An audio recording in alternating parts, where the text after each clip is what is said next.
Hello everyone and welcome to today's video. Today we have an important video for the state of Iowa where some Republicans have teased 2nd District campaign announcements following Republican Representative Ashley Hinson announcing a U.S. Senate run in Iowa. So this article from the Iowa Capitol Dispatch says that after U.S. Representative Ashley Hinson has officially launched her Senate campaign to replace Ernst, Republicans, including former U.S. Representative Rod Blum, have hinted they're planning to run for Iowa's 2nd Congressional District in 2026. Hinson, who has represented the Northeast Iowa District for 3 terms, this is Iowa District 2, just to be clear, announced on Tuesday she would run for U.S. Senate, shortly after U.S. Senator Joni Ernst announced that she would not be running for a 3rd term. Hinson quickly became the frontrunner for the GOP nomination, following her entrance into the race, getting endorsements from Republican senators and House GOP leadership. Hinson's pivot to the Senate race means Iowa's 2nd Congressional District will not have an incumbent in the 2026 elections. There are currently no Republicans who have announced their campaigns for the seat as of the time of this article, but I do have some news on this one in the Wikipedia article. But in the wake of the Tuesday campaign shakeup, Blum, who has previously represented the area in Congress, has teased a 2026 run, saying, "The outpouring support has been humbling. It was the honor of my lifetime to represent our district for 4 years, standing squarely with President Trump and backing his America First agenda," Blum wrote. "Stay tuned!" Blum served 2 terms representing Iowa's 1st District, the northeast area of the state that largely became the 2nd District during the 2020 redistricting process. He was first elected in 2014, defeating former Iowa House Speaker Pat Murphy, the Democratic candidate, and won a 2nd term in 2016. Now, Blum ultimately lost his seat in the Democratic midterm wave year of 2018 to former U.S. Representative Abby Finkenauer, a Democrat. The Republican was also previously the CEO of Eagle Point Software and currently owns the construction software company Digital Canal. In addition to Blum, Iowa Representative Shanna Lundgren also wrote on social media Tuesday she's weighing a run for the 2nd District.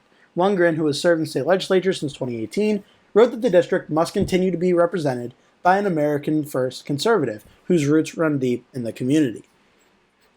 Okay, so that's the latest on that. Now, when it comes to the House race right now, this article came out on September 4th, 2025. And just to be clear, I'm recording this video on September 12th on Friday. So it's been about a week or so, and we already have some developments in this race. Rod Blum and Shannon Lundgren are still the 2 most famous Republicans thus far that have expressed interest in this race. However, 2 Republicans have officially declared. Charlie McClintock, a state senator from the 42nd District of Iowa, which is located in eastern Iowa and is composed of Benton and Lynn counties, is running in the Republican primary. Joe Mitchell, the former state representative of the 84th District, which is the represented parts of Benton and Lynn counties before the redistricting, is also running in this race. Now, Rod Blum, being the former U.S. representative, likely will have a larger name recognition than both McClintock and Mitchell, and possibly even Shannon Lundgren. But if Blum and Lundgren both enter this race, this is going to be a very competitive race. If President Trump decides to make an endorsement in this race, that may very well decide who ends up winning this. Also, who Ashley Hinson decides to support in this race could be very important as well. So this is a very interesting race going on here, and at the general election level, this may be the most competitive race we've seen in the 2nd District in quite some time.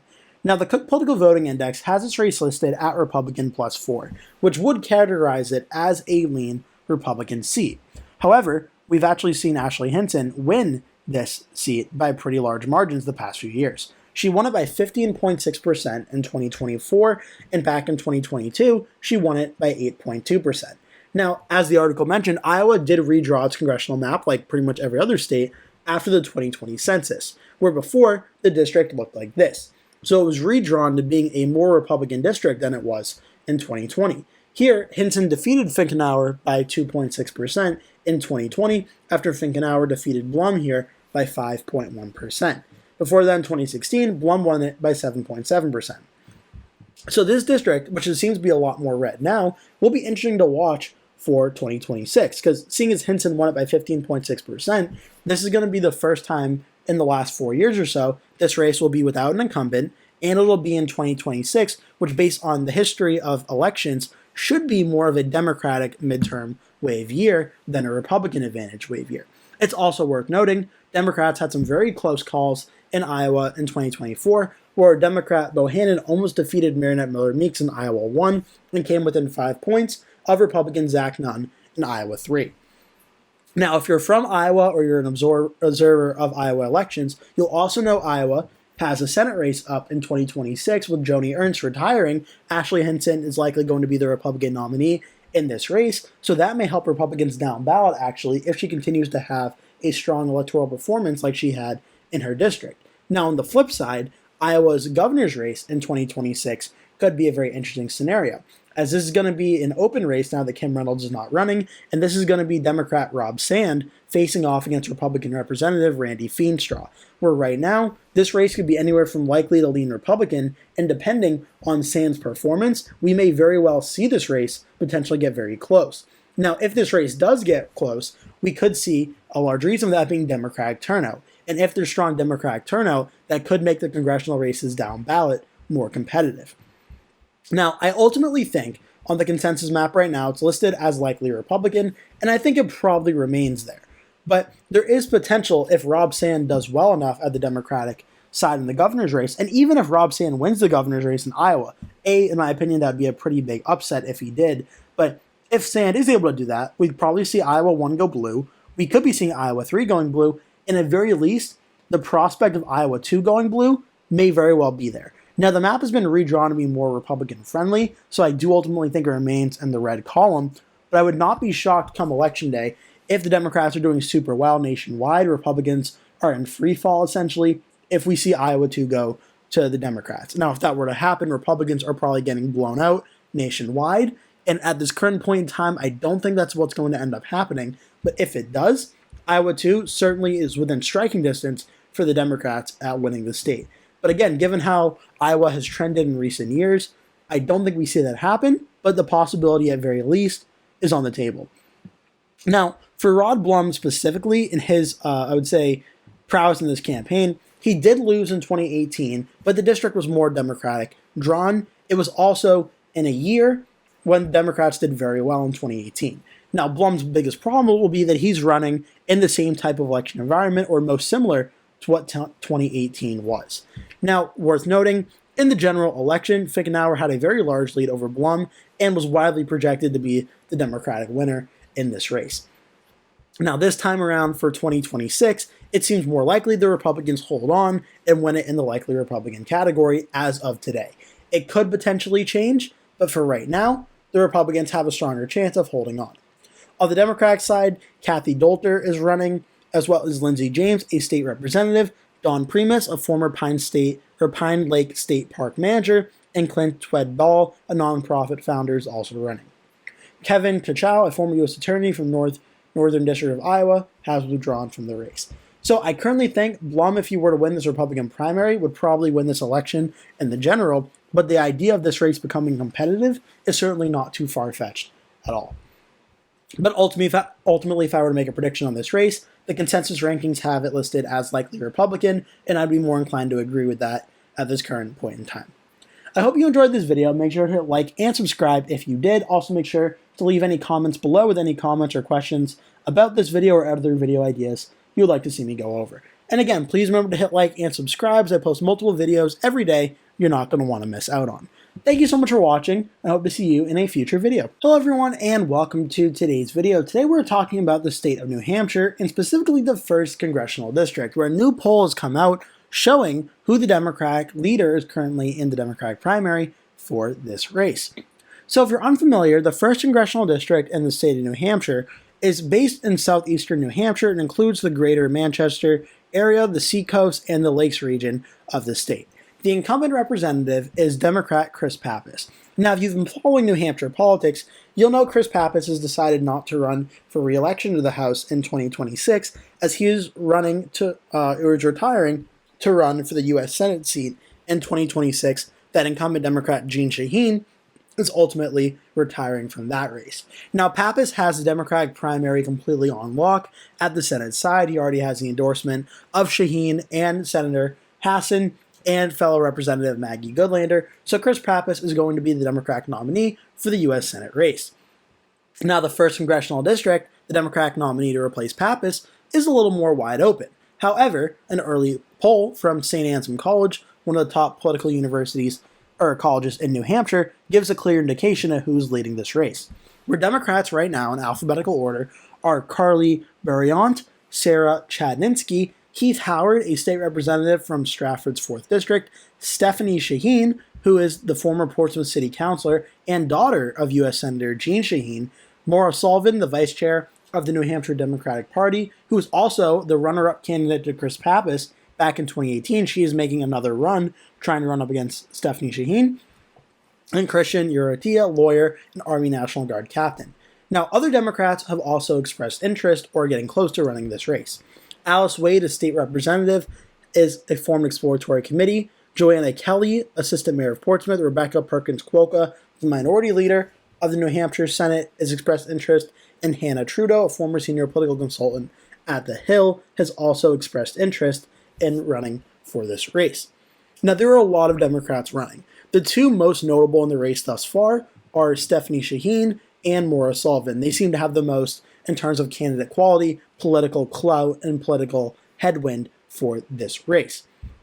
Now, the early endorsements thus far, Maura Sullivan has actually raked up a pretty good number, with Executive Branch official George Charles Bruno, the former U.S. Ambassador to Belize under Bill Clinton, U.S. Representatives Chris Deluzzo of Pennsylvania and Seth Moulton of Massachusetts have given their endorsement to Maura Sullivan in this race. Now, for Stephanie Shaheen, she has the endorsement already of former Governor of New Hampshire John Lynch and state legislators John Morgan and Tom Sherman. Now, for polling-wise, though, this is the biggest development in the race thus far. Stephanie Shaheen starts out with 23% of support in the St. Anselm College Democratic primary poll. In second place, once again, is Maura Sullivan at 9%. Now, from there, Heath Howard is at 4%, Carly Buriant's at 4%, Sarah Chadninsky has 1%, Christian Urrutia has 2%, 59% still undecided. So this race is still very much wide open when it comes to who could win this Democratic primary when there's enough undecided vote to tip the scales of this race. But it is very clear thus far that we have Stephanie Shaheen leading in this race and likely, at this current point, to be the Democratic primary. Now, I do want to show you real quickly the 2018 House race, because this was when Pappas won against Republican Eddie Edwards, but this Democratic primary was also very close. This was the first time this district's Democratic primary was open. There's been a little bit of history in New Hampshire where in the 1st district up through 2016, Democrat Carol Shea Porter and Republican Frank Ginta, since really I think it was about 2010 or so, I think, have essentially since about 2010, went back and forth on this district in terms of who won and who lost. Ginta won it in 2010, Shea Porter in 2012. 2014, Frank Ginta won it. 2016, Carol Shea Porter won it. Now, 2018 was the first time neither Shea Porter or Ginta ran for this district. This time it was Pappas versus Eddie Edwards. And ultimately what ended up happening in this race was Chris Pappas faced off in a Democratic primary with several other notable Democrats. Now, Pappas at the time did hold elected office in New Hampshire. He was an executive councilor of New Hampshire for the 4th District, which encompasses his home city of Manchester. He faced off against several Democrats in the primary, including, at the time, former Assistant to the Secretary of Defense for Public Affairs, Maura Sullivan. Now, this Democratic primary was actually pretty competitive. Now, the endorsements and such were also notable. Pappas had the endorsement of Maggie Hassan, Annie Kuster, the former representative, and Senator Jean Shaheen. So Pappas, Shaheen, and Hassan go back at very least to Pappas's first run in 2018 in terms of supporting him, and that is very significant. Maura Sullivan did have the endorsement of Emily's List, a very prominent Democratic PAC, but did not have the endorsement of the top statewide Democrats in the race. And even though the primary, still by primary standards, ended up being pretty competitive, Pappas ended up winning 42.2% to Sullivan's 30.4%. So decently competitive, but Chris Pappas did end up winning. Now when we're talking about 2026, it seems to be a very similar situation, where Stephanie Shaheen seems to be the leading Democratic candidate that has the most support consolidated, where Maura Sullivan is running, again, trying to be a competitive race, but is running in a distant second place at this current point in time to the leading Democrat. Now, Stephanie Shaheen also got out and endorsed Chris Pappas in the Senate race very early, and seeing as her mother also, Jean Shaheen, endorsed Pappas as well, we could see Pappas eventually throw an endorsement behind Stephanie Shaheen in this race. But right now, even though there's enough undecided vote to tip the scales, it certainly looks like Stephanie Shaheen is the leader in this Democratic primary right now. And that is very big. As Republicans, there are several Republicans who could run and are running in this race, but there's not one notable Republican running, especially against a name as big in New Hampshire politics as Shaheen, which has been a very dominant political name in New Hampshire for the last 20 years or so. On the Republican side, Melissa Bailey is running, Chris Bright, a candidate in 2024, is running, and Brian Cole, a state representative, is running. Another candidate that's filed paperwork is Elizabeth Gerard, who was the former New Hampshire co-chair for Donald Trump's 2024 campaign, as well as two other candidates from 2024 in Holly Noveletsky and Russell Prescott, also expressing interest. Prescott ended up being the Republican nominee in 2024. Now, the election did not go super great for Prescott, as Pappas won by about 8 points or so, but now they won't have to face off against Prescott, or Prescott won't have to face off against Pappas, but he may have to face off against Jeanne Shaheen. The only other potential candidate is John Formella, the New Hampshire Attorney General, but no indication has been given at this current point in time. It should also be worth noting that U.S. Press Secretary Caroline Leavitt, who did run for this district and become the nominee in 2022, is not going to run for this race in 2026. Obviously, she's busy serving President Trump and the Trump administration and the White House. Now, the St. Anselm College poll did do the Republican primary as well. Right now, a massive amount of undecided vote, with 84% currently undecided. Chris Bright is the early leader right now at 8%, though, again, only a 3-point lead over Brian Cole and Melissa Bailey at 3%, 84% undecided. Essentially, no clear Republican leader in this race at this current point in time. I would bet if we see Noveletsky or Prescott jump into this race, if they both jump in, it'll be very competitive. If only one of them does, we're likely going to see a very close race like we saw in 2024. For that primary, also, you want to talk about a very close primary, you can look at this Republican primary from 2024, where the polling was not too much, but also showed a pretty tight primary with a lot of undecided votes. Prescott ended up getting 26.1%, Noveletsky got 23.8%, and Joseph Lavasser, who is not going to run again in 2026, got 23.1%. So with this, only about 2,000 votes separating Prescott and Noveletsky, we may see a similar face-off in 2026. Now, for the general election, no polls have been conducted thus far, but Cook Political Report has it likely Democrat. Inside Elections, Saldo's Crystal Ball has it as lean. Now, the election history in this district has been very interesting, because Chris Pappas won it by 8 points against Russell Prescott in 2024. And I can actually pull up the congressional map here. New Hampshire breaks it down, the district by town, gives you a town-by-town breakdown. Obviously, the largest city in this district is the city of Manchester, which Chris Pappas, being his hometown, won it by a resounding 18 points. Just to give you an idea, the governor's race in 2024, Kelly Ayotte won this city of Manchester. It was pretty close, but she did win Manchester and she did win Hillsborough County. Chris Pappas won the town, his hometown, by 18 points. Very, very big, even for a Democrat, in more of a Democratic city. Pappas won it by 18 points. Very, very big. The city of Dover as well. It's a little bit, it's north. This is the Lakes region over here, but moving into more central New Hampshire now. Dover, a 36-point win. Derry, which is a usually pretty strong Republican suburb, only went red for Prescott by about 3 points. You essentially saw Pappas win almost every single suburb key town here, like Rochester, Londonderry, Bedford, Hampton, Goffstown, even in Laconia. These places all went blue for Pappas. In a competitive election, it's probably not going to look like this, but for Pappas, put on pretty much a very strong clinic in this district of how a Democrat needs to win. Now, you can look at 2022, where Pappas faced off against then Republican candidate Caroline Leavitt, and essentially the exact same result, 8.1%. You look at the results, Leavitt did not really fare much better than Prescott did in 2024. Though it is worth interesting that considering in 2024, which President Trump did much better in New Hampshire than he did in 2020, still this district did not move that much. That might be more of an indictment on Chris Pappas than it was about Caroline Leavitt, but Pappas still put on a very strong showing in this district. The last time this race was remotely really competitive was 2020. Pappas won it by 5.1% against the Republican Matt Mowers. Mowers did better in the surrounding areas around Manchester than Pappas did in 2022 and 2024, but even then, you still see Pappas putting up some very strong numbers in the seacoast area and into the central part of the eastern part of New Hampshire in that regard. So still, a more competitive map for the Republicans to follow for this race in 2026 if they are trying to make this race competitive. But Republicans are going to be in for a tough fight, as they are going to be facing off, in all likelihood, against Stephanie Shaheen and her family's strong political prowess in the state. Now, if you're unfamiliar, her mother Jean Shaheen, she just won her Senate race in 2020 by 15.6%.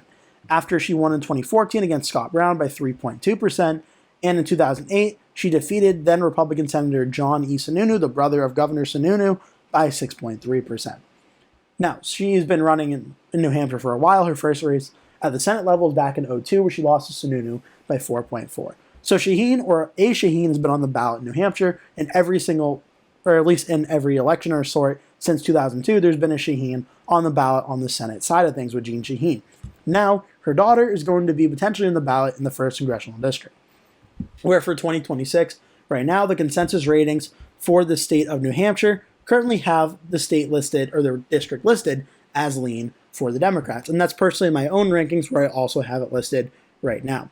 The Cook Political Voting Index, it was even in 2023, now listed at Democrat +2. So Democrats do have a slight advantage in this district, but not a very drastic one that Republicans cannot overcome. But with like a name like Shaheen on the district and on the candidate list for 2026, I think we see the Democrats hold on and win New Hampshire's 1st district by a smaller margin than Pappas did in 2024.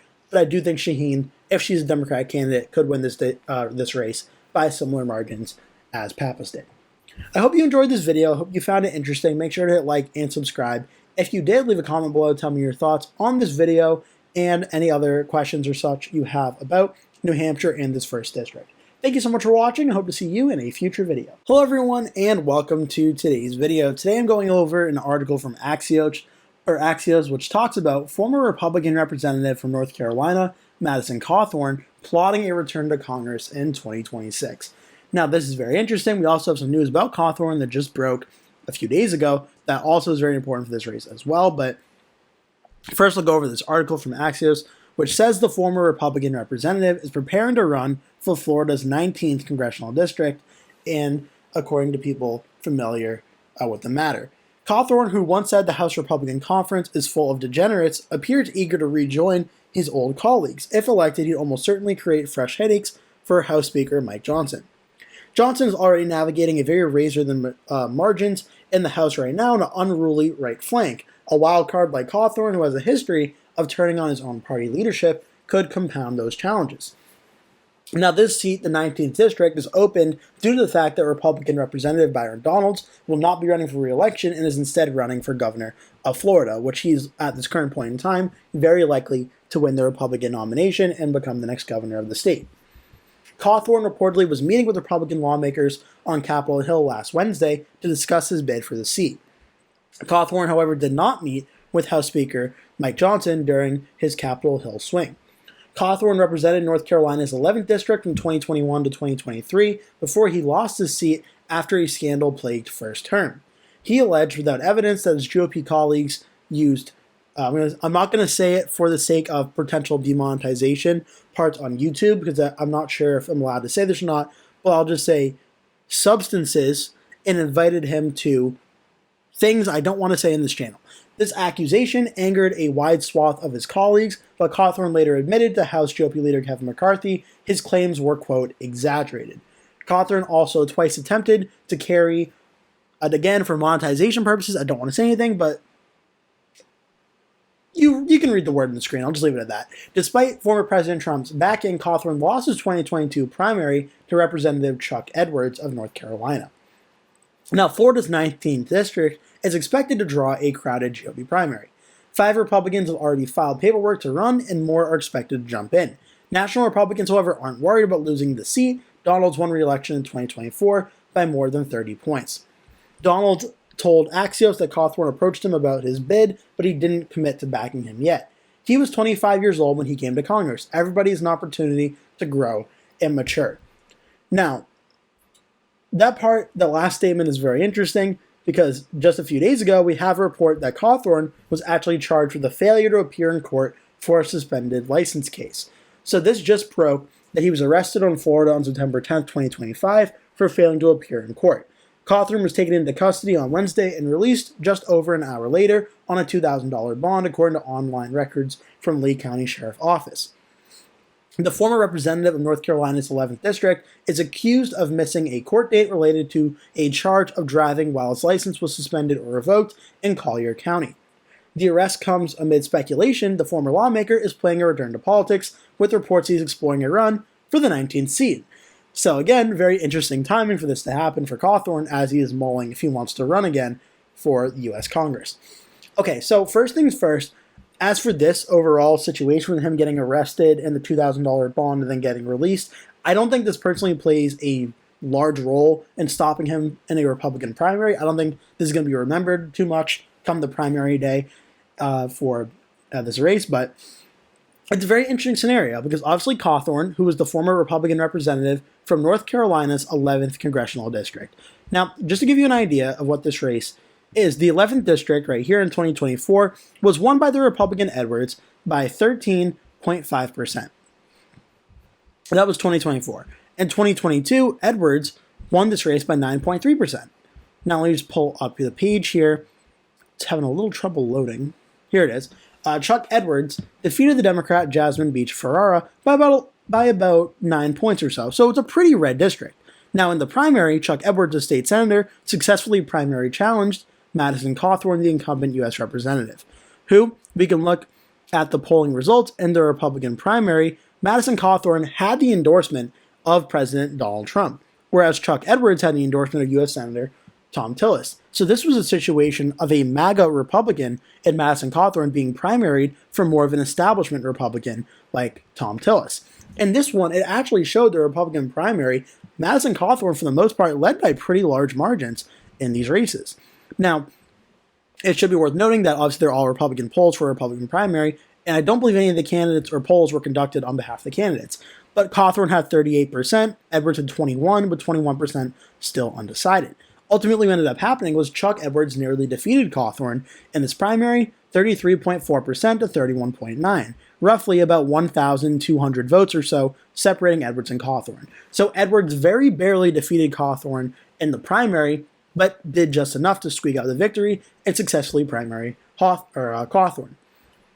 Now Cawthorn has moved to Florida, and he's plotting his political return in Florida's 19th Congressional District, where Byron Donalds currently represents it. This is the district down here, and it includes the cities of Cape Coral, Fort Myers, Bonita Springs, and the city of Naples. Now, Byron Donalds, who was reelected in 2022 and 2024, won with 68% of the vote. He won 32.6 to 33.68. This is a pretty reliable red district. And I do have New Hampshire pulled up here, but I will just very briefly go to the 2024 map and show you what the House map looked like for Byron Donalds in the 19th seat. And as you can see, this district of Lee County and Collier County, obviously by Florida standards, pretty large population, is one of the larger population states in the country, 415,746 total votes in this district. Byron Donalds won Lee County 66 to 34 and Collier County 69 to 31. So this is a pretty reliable red district. And according to the Cook Political Voting Index, this district, the 19th, is Republican plus 14. So it's likely Republican, just a hair under that safe Republican margin. So even if some Republicans are concerned at the general election level about Madison Cawthorn, would he be able to win a general election even with all the problems that he's had? The answer still is pretty much a resounding yes. Especially if the Florida map does get redistricted, which there is rumors that could be potentially happening, this district should continue to be a pretty reliably red district. So now for the Republican primary. Well, now that Donalds is not running, there's an open Republican primary race to see who becomes the next candidate.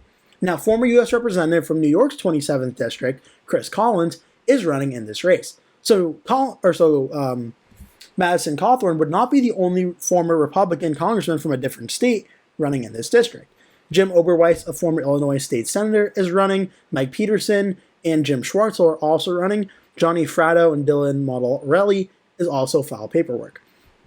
Catalina Loth, a former U.S. Department of Commerce and nominee for Illinois' 11th, is expressing interest, as well as Jack Lombardi, a candidate for Illinois' 14th.